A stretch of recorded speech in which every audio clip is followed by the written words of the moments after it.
movie reviews. I'm sorry. Okay, I wasn't planning to make more. But have you watched the new Star Wars? Oh my god! I'm the biggest Star Wars fan ever! I'm not really that big of a Star Wars fan. Seeing all the following and excitement for this latest film, I was actually pretty excited about seeing it as well. But while watching the film, I find myself just not enjoying it. I thought it was really bad. But then I go, "Pah! Felix, this is Star Wars. Everyone loves Star Wars. Stop being such a cynic and enjoy the film." So I keep watching, but then out of nowhere comes a joke so bad that it makes your whole face just turn inside out. Bah! No, Felix, this is Star Wars. It's got 94% on Rotten Tomatoes. If you don't like this movie, then there's something wrong with you, okay? There is clearly something wrong. You don't know how to criticize a movie, Felix. That's why you don't... Stick to your meme reviews, Felix. You don't like Star Wars. So I keep watching. Okay, maybe that was one bad joke. It doesn't matter. I love Star Wars. Then another joke hits you. Ugh!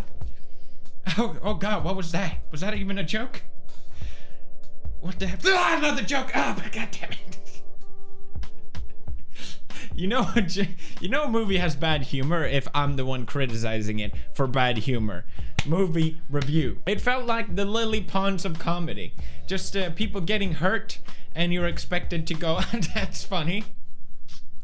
He got hurt, he fell. That's hilarious. I see so many people defending this movie online, despite the 94% critic review. How does this movie have 94%? How? Don't get me wrong, it wasn't bad, but 94%? Jesus Christ. So many people want to like this film so badly, and seeing people's reaction to it and defending it is hilarious to me. I found this tweet, and I've seen a lot of people say the same thing. Man, a second viewing of The Last Jedi really did the trick. Turned me from a like to a lover. I love the movie now. But really, once you've seen the movie 6 times, that's when it starts to get good, okay?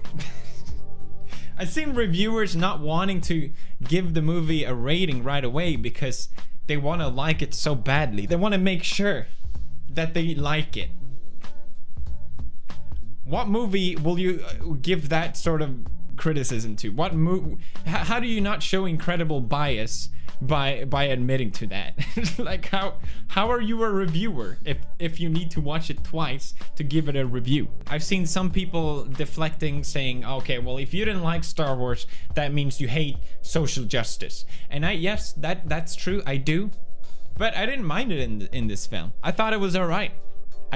It didn't take me away from anything. I didn't care. It was nice to see a strong female lead.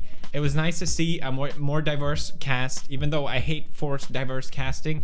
I thought it was all right. I see so many people doing what I like to call Twitter Rick and Morty deflecting, where someone or something is facing criticism and it's all just thrown away by nitpicking one of the many valid criticisms it's getting and just reducing that down to some sort of lower IQ. It's as the cast said, Ryan treats the audience as if they are intelligent and can work things out for themselves. Some need to realize that the film cannot do everything for you.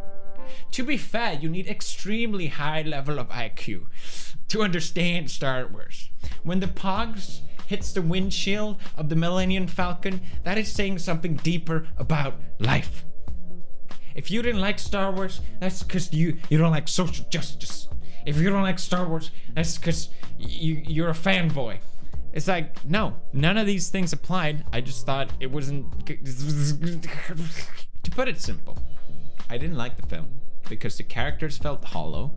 The movie completely ignored common sense to further the plot in a way that I think the most forgiving fan would still cringe internally in disbelief. The comedy was so out of place, it felt like I was watching Avengers, and I think switching directors mid through in a trilogy had the effect of all the setup from the previous film being completely thrown out the window. Now, I didn't dislike everything about the film. I thought the CGI was really cool. There were some scenes that were just mind-blowingly amazing to look at. I was like, wow, hey Marcia, that's pretty cool, isn't it? I really like Kylo Ren and Rey's character, and I think the movie would have been a lot better if they just focused on them. But let's get into all the bad stuff. First of all, the comedy. My God. The movie started off with General Hux, which in the first film was a very serious character. He was almost like the reincarnation of Hitler. All of a sudden being, in this movie, in the very first scene, comic relief. It didn't make any sense at all, and as a viewer, you were completely taken out of the film. There was this weird prank call with the pilot trying to distract him. It felt like I was watching Austin Powers or some Saturday Night Live skit of a parody of Star Wars. Fine, you know what? If you want to make that joke, fine. But changing a character's personality completely for the sake of a joke? Why? Why? Then there's the porgs, those cute little penguin things. I like them. I thought they were alright. I knew people were gonna hate them, but they were funny. They were cute, and I like them. And I will buy 5 of them. 6 of them. All of them. I'll buy all of them. There was one bit with the porgs where Chewbacca is in the Millennium Falcon, and the porgs are in his cockpit, and one of them is wearing this like headset thing. It looks like he's wearing a VR headset, and it was very cute, him doing that, and it was very funny, him doing that, but it didn't make any sense, him doing that.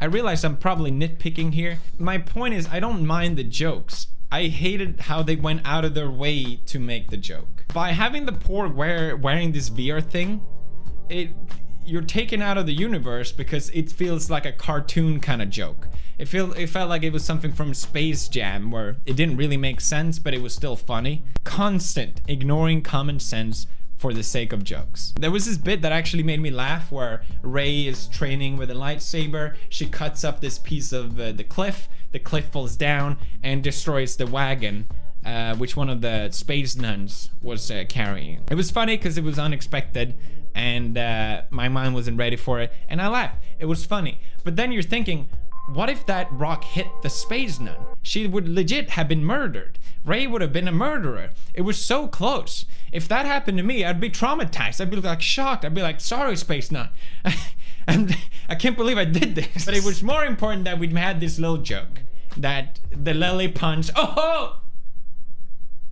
It got hit by a rock. That's funny. And the last joke that I remember, which wasn't even really a joke, I can't tell if it was a joke or not, but Luke Skywalker goes down to the beach. We follow him. He's been living on this island, and I remember I whispered to Marcia, like, I wonder how does he eat on the island? And right as that happened, he literally just catches a fish out of nowhere. It was badass. It was cool. It was awesome. And I was like, oh, okay, that's how. You know, I got that internal question answered, and that was nice. But then Luke goes down to the beach, and I saw something truly horrible. There's this space walrus sitting down like this, and he grabs a pacifier and he milks the space walrus. And then he takes a huge chug of the space walrus milk going down his face, and then he goes,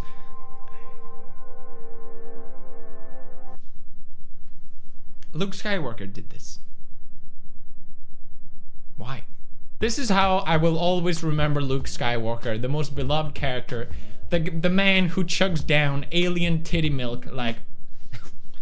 The second criticism which I had was the characters feeling hollow, mainly because you had so many amazing characters in the film. Rey, Kylo Ren, Finn, In the first movie, they were so cool to me. I couldn't wait to see what else they were gonna do with them. You know, you had Finn, a stormtrooper, turned rogue. They sort of hinted that he had the Force in the first movie as well. But in this one, someone apparently won a competition to be part of the Star Wars film and had to hang out with Finn the whole time.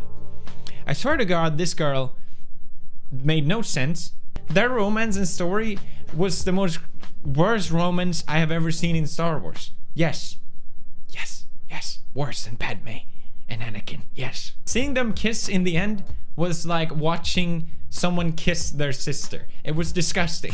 So basically, Finn and Rose go to this planet to help the other people, and they don't help the other people, and it's really just 30 minutes of them criticizing capitalism and how bad it is.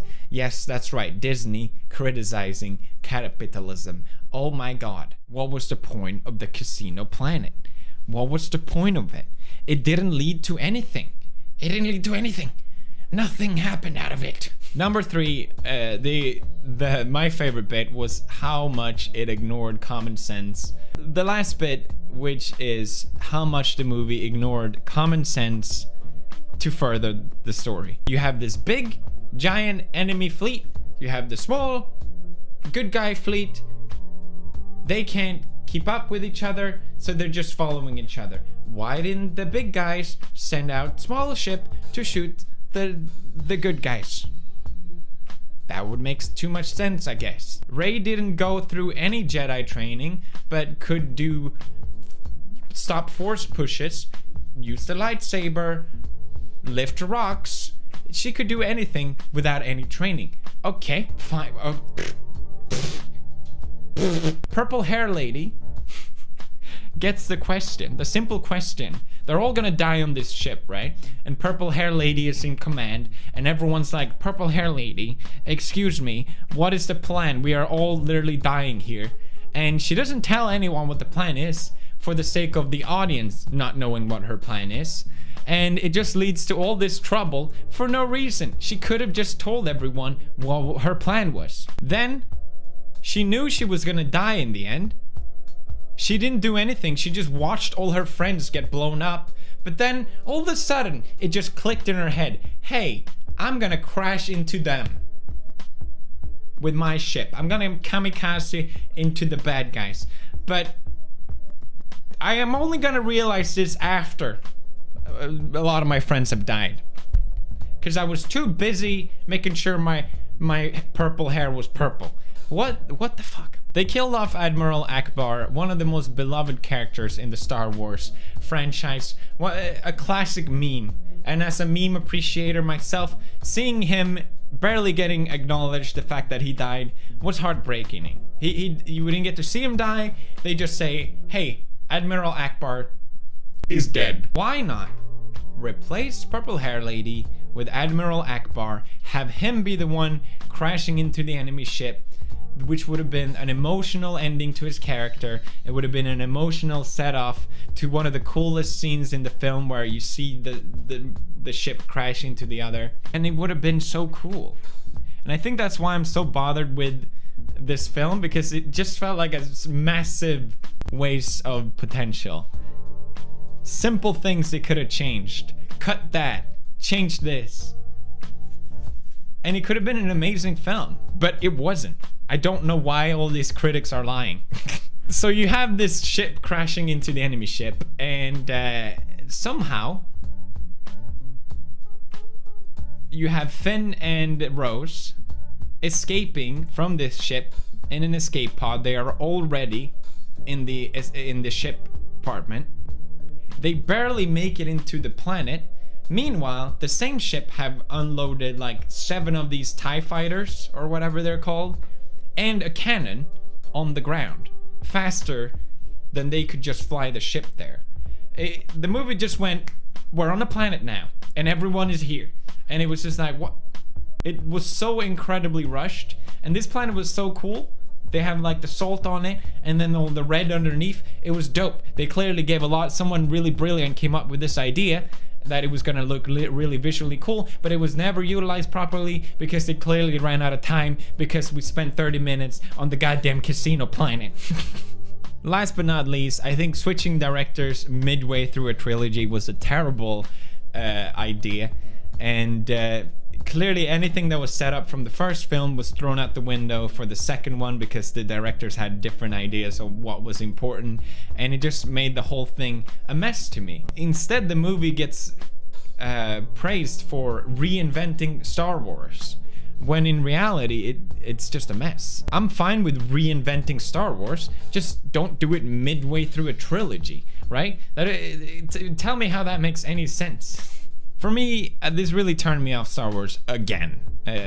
How many times are you gonna get let down until you say, you know what, at this point I don't really care anymore? And I think that's where I am. The movie has already made 220 million, so in everyone's eyes, it's a massive success, so clearly nothing's gonna change. But I found it really funny to see how people were so desperate to defend it, even though it's objectively bad. It's just a matter of wanting to not look at all these bad things and just focusing on all the good ones. And if you did that, and if you managed to get enjoyment out of that, then fair play to you.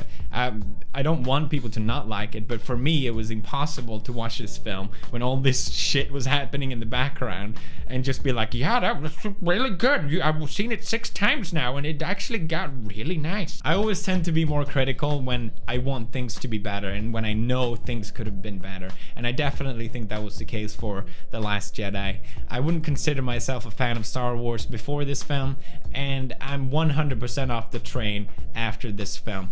I'm gonna give it 3.5 out of 10. Thanks for leaving a like. I imagine this will get a lot of dislikes, so I appreciate it. Let's get this to trending. Squad fam, out. You were the chosen one!